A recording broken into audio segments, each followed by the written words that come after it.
अभी बिहार में कई जिले जो हैं बाढ़ में डूबे हुए हैं। बाढ़ में डूबे हैं तो इस वजह से स्कूलों को बंद भी होना चाहिए, लेकिन अब सरकारी विद्यालय जो है खुले हैं, न तो कोई डीएम की तरफ से आदेश आया है, न शिक्षा विभाग की तरफ से आया है कि कोसी और सीमांचल क्षेत्रों के जितने भी स्कूल हैं जो बाढ़ में डूबे हुए हैं उनको बंद कर दिया जाए। तो शिक्षक, ऐसे ऐसे वीडियो आ रहे हैं कि शिक्षक जो है अंडरवियर पहन करके पानी में कमर से ऊपर तक पानी में घुस करके जा रहे हैं और मूल्यांकन करने के लिए जा रहे हैं। कॉपी सिर पे है, हाथ में चप्पल हैं, जूते हैं, मतलब जान जोखिम में डाल करके जा रहे हैं। तो विद्यालय बंद नहीं हो रहे। आप दुर्गा पूजा छुट्टी की बात करें, यहाँ तो विद्यालय बंद करने के लिए ही नहीं तैयार हैं। बाढ़ में डूबे हुए विद्यालय हैं। इस संबंध में हमने भी मांग की है कि जो बाढ़ की स्थिति है कोसी गंडक के इलाके में, तो कोसी और गंडक के क्षेत्र में तो निश्चित रूप से सभी विद्यालयों को बंद किया जाना चाहिए। अभी क्या है, सेलेक्टिवली बंद किया जा रहा है कि इस विद्यालय में पानी घुस गया तो उसको बंद कर दीजिए, जबकि ऐसा नहीं होना चाहिए। कहीं कहीं क्या है कि विद्यालय में पानी नहीं है, लेकिन विद्यालय जाने का जो मार्ग है, हाईवे है, आप तो देख रहे हो कि नेशनल हाईवे पर पानी चल रहा है। तो अगर कोई भी शहरी क्षेत्र में, क्योंकि आमतौर पर शिक्षक तो शहरी क्षेत्र में रहते हैं, गांव जाना है, बीच का रास्ते में अगर पानी है और उस गांव में पानी नहीं है तो वहां तक जाएंगे कैसे?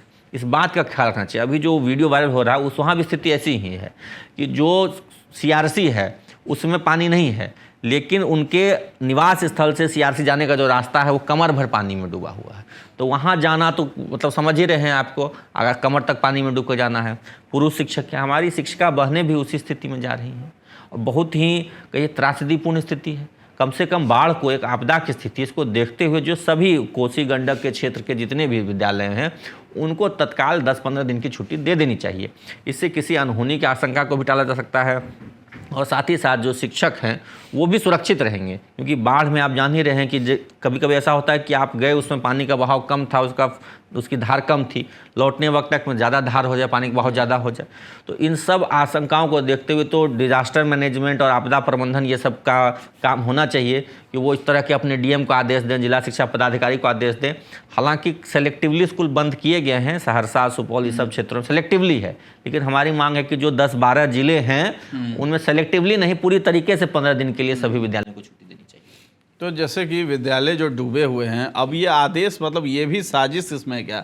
शिक्षा विभाग जो है अपने तरफ से आदेश नहीं निकाल रहा है और डीएम जो है अपने तरफ से आदेश मतलब देने में डर रहे हैं, ऐसा कुछ है क्या?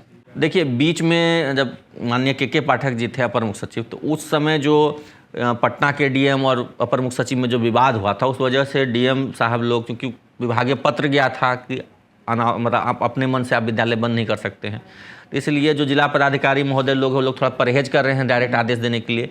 लेकिन मेरे ख्याल से ऐसा नहीं होना चाहिए, क्योंकि ये तो आपदा की स्थिति है और आपदा प्रबंधन के जो प्रमुख होते हैं जिले में वो डीएम होते हैं, तो उनको पूरा अधिकार है, उनको अपने अधिकार का प्रयोग करना चाहिए और जिलों में एकदम छुट्टी देनी चाहिए। जिस तरीके से अत्यधिक गर्मी लू की स्थिति में देते हैं या अत्यधिक ठंड में देते हैं, बाढ़ की स्थिति में भी पूरी तरह से बंद कर देना चाहिए। शिक्षा मंत्री ने कह दिया है कल कि डीएम ले सकते हैं फैसला खुद से, तब क्यों नहीं लिया जा रहा है? कह दिया है एक अलग बात है, मीडिया में बयान दे देना एक अलग बात होता है, और एक जो विभागीय मीटिंग होती है, डिजास्टर मैनेजमेंट की जो मीटिंग होती है, वहाँ एक ऑफिशियल कम्युनिकेशन करना चाहिए कि जो ये 10-12 जिले हैं वहाँ पे डीएम बंद कर दें स्कूल।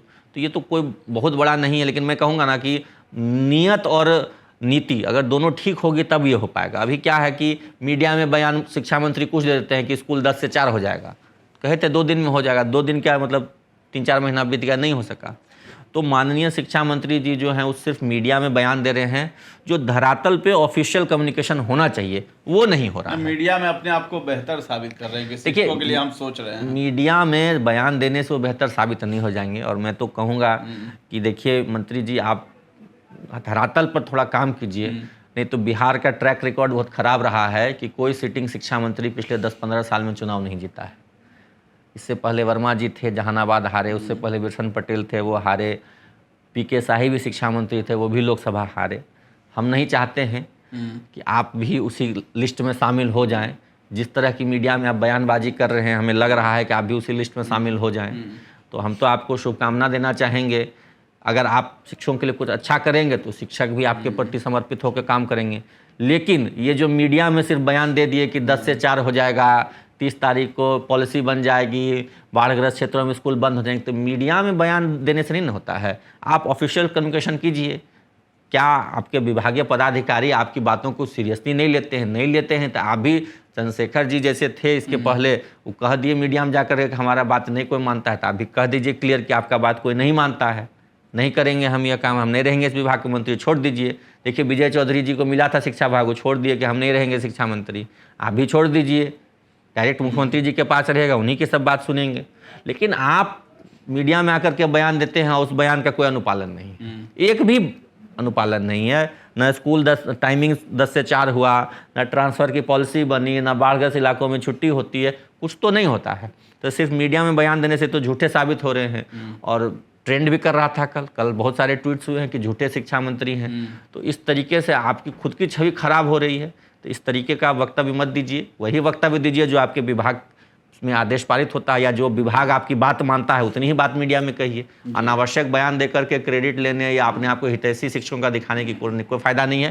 शिक्षक तो पढ़े लिखे हैं ना, वो तो समझते हैं ना कि कितनी बातें लागू हो रही हैं, कितनी सिर्फ बयानबाजी हो रही है। इसलिए ये सब मीडिया में सिर्फ बयान देने से कुछ नहीं फायदा।